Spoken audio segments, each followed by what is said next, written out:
Vous vous rappellerez que lors de l'adresse à la nation du 15 mai, le président de la République, tout en prolongeant d'un mois l'état d'urgence sanitaire, a exprimé toute son inquiétude et s'est montré profondément sensible à la situation que vivent certains de nos compatriotes à l'étranger. Et à cette occasion, il a donné des instructions fermes au gouvernement afin de leur apporter une assistance financière. Vous n'êtes pas sans savoir que dans des pays comme les États-Unis et en France, on a eu des pertes de victimes guinéennes, plus de 40 aux États-Unis, une dizaine, je crois, ou moins en France. Donc, l'assistance dédiée aux familles des victimes. Il a demandé aussi de poursuivre les opérations de rapatriement volontaire à travers des vols humanitaires. Et dans ce cadre, le gouvernement a envoyé des fonds à certaines ambassades pour apporter donc l'assistance nécessaire aux familles des victimes de la Covid-19. C'est notamment le cas aux États-Unis d'Amérique, en France ou encore au Sénégal, où le gouvernement a mis à la disposition de nos ambassades des montants respectifs de 200 000 $, de 100 000 € et de 10 millions de francs CFA au Sénégal. Je voudrais rappeler ici qu'il y a eu déjà plusieurs opérations de rapatriement volontaire de nos compatriotes qui ont eu lieu, notamment à partir de la Tunisie, plus de 140 personnes, de l'Éthiopie 7 personnes, de la Turquie 8 personnes. Et je voudrais souligner aussi que des démarches sont en cours pour organiser le rapatriement de nos compatriotes bloqués au Sénégal, qui sont estimés à environ 500 personnes. Et en ce qui concerne le Sénégal, le Premier ministre a donné des instructions claires au ministre des Transports afin qu'il fasse des propositions sur les compagnies aériennes susceptibles d'effectuer cette opération. Il faut aussi ici préciser que ces rapatriements doivent obéir à certaines mesures préalables de dépistage et de quarantaine à l'arrivée en Guinée. Donc le gouvernement, avec l'appui de certains partenaires, envisage également le rapatriement de certains compatriotes bloqués au Niger, dont 348 migrants à Agadez et 90 étudiants. Je voudrais vous informer aussi que j'ai instruit donc le département pour qu'on mette en place une cellule de soutien aux Guinéens de l'étranger. Et c'est cette cellule qui doit notamment faire des propositions concrètes sur l'assistance que le gouvernement pourra apporter à nos compatriotes en difficulté à l'étranger. Dans cette perspective, nous avons demandé à l'ensemble de nos représentations diplomatiques et consulaires, ainsi qu'au Conseil de Guinée à l'étranger, de nous faire le point sur la situation dans laquelle vivent nos compatriotes dans leur juridiction. Et nous avons commencé à recevoir déjà des informations que nous sommes en train de compiler. Et ces informations nous permettront aussi de déterminer l'appui adéquat que le gouvernement devra apporter à nos compatriotes en détresse. Je saisis cette opportunité pour renouveler les condoléances du gouvernement aux familles éplorées et au peuple de Guinée et souhaiter prompt rétablissement aux malades de la Covid-19. Et pour terminer, je voudrais lancer un appel au respect des mesures barrières et à l'union sacrée afin de nous permettre de venir à bout très rapidement de cette maladie. Bonjour. Après avoir écouté votre intervention tout à l'heure, une question me vient directement à l'esprit. La situation des commerçants, je mets entre guillemets, des commerçants guinéens qui seraient emprisonnés au Ghana et dont le problème apparemment se pose. Qu'est-ce qui est en train d'être fait? D'abord, quelles sont les informations dont vous disposez et qu'est-ce qui est en train d'être fait pour régler cette question? Je voudrais vous dire déjà que ça fait un moment que nous suivons cette question. Il s'agit de Guinéens qui résident au Burkina Faso. Ils ne sont pas partis d'ici directement. Ils résident depuis un certain temps au Burkina Faso, 7 ou 8. Et avec l'ambassadeur Olga à Accra, nous avons suivi.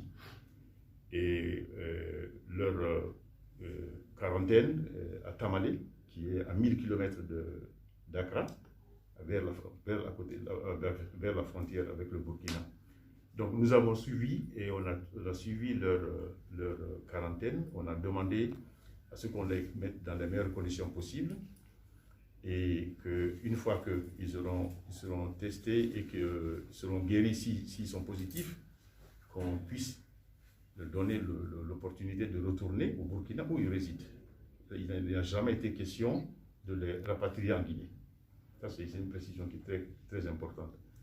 Donc, à ce jour, ils ont tous été testés négatifs maintenant, mais toujours avec l'immigration, qui ne les a pas encore libérés. Alors, l'ambassadeur a entrepris des démarches auprès du ministère de l'Intérieur et je dirais que le gouvernement est presque fermé au Ghana. C'est difficile d'avoir accès au ministre. Donc, avec un peu de patience, le ministre reviendra à nous pour nous aider. Nous avons fait une requête claire qu'on puisse, comme s'ils sont testés négatifs, qu'on puisse les laisser aller au Burkina. Voilà. Donc, c'est là où nous sommes. Nous sommes en train de plaider auprès du ministre de l'Intérieur. Ce qui, du coup, relance peut-être une autre question, pas directement liée à celle-là, la question des titres de voyage guinéens. Apparemment, les passeports guinéens se retrouveraient avec n'importe qui. Est-ce qu'il y a un processus d'identification donc de Guinéens et de personnes d'autres nationalités possédant des titres de voyage guinéens? Oui, mais c'est justement la procédure que nous avons menée dès le départ. Et quand on nous a notifié qu'il s'agissait de Guinéens, on a demandé à voir leurs pièces. Il se trouve qu'il y a une personne dans le groupe qui avait pris tous les passeports des autres et qui s'était enfui avec elle.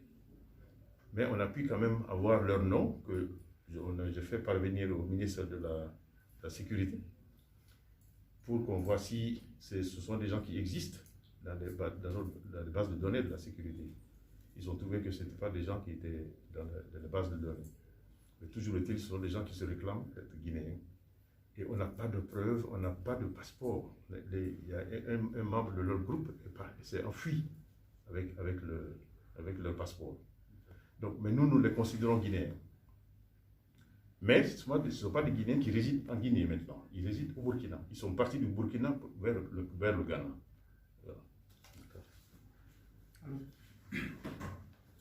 Super.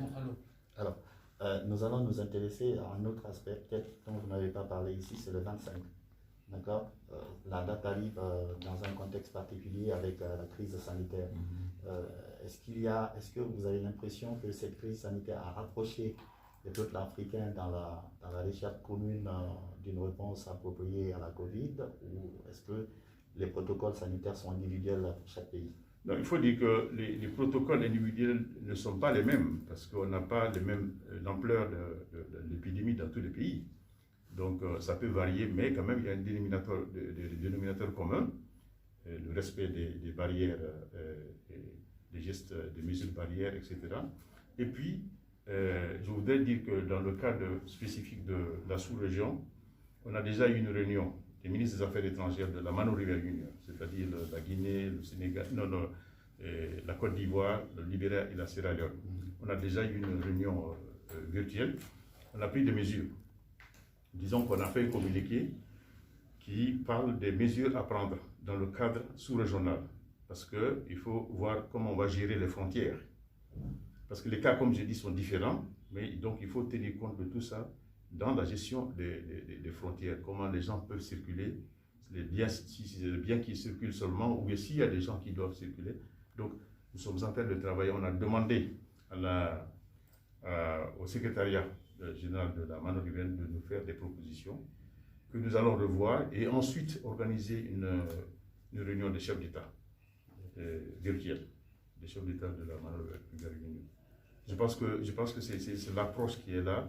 Comment on peut continuer à coopérer, comment on peut continuer à faire des échanges commerciaux, etc., tout en respectant les mesures pour éviter qu'il y ait flambée en Afrique. Quatrième et dernière question, pour respecter le protocole de M. Dabo. Le 25, c'est en quelque sorte l'anniversaire de l'Afrique. Pour un anniversaire, on fait des vœux.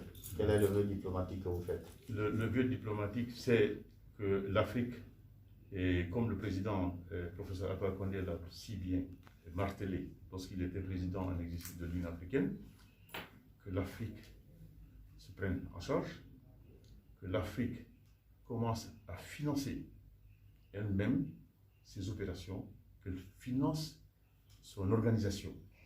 Parce que quand une organisation étrangère participe au financement d'une organisation comme l'Union africaine, il y a problème.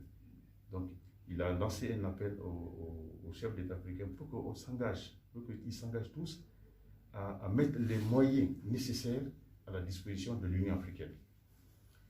Et il a aussi insisté sur le fait que si l'Afrique parle d'une même voix, l'Afrique gagne. Donc, c'est le message. Il faut que l'Afrique se prenne en charge et ensuite, il faut que l'Afrique parle d'une même voix. Je pense que si on arrive à maintenir le cap sur ces deux points, on fera une très grande avancée. Merci beaucoup. Merci.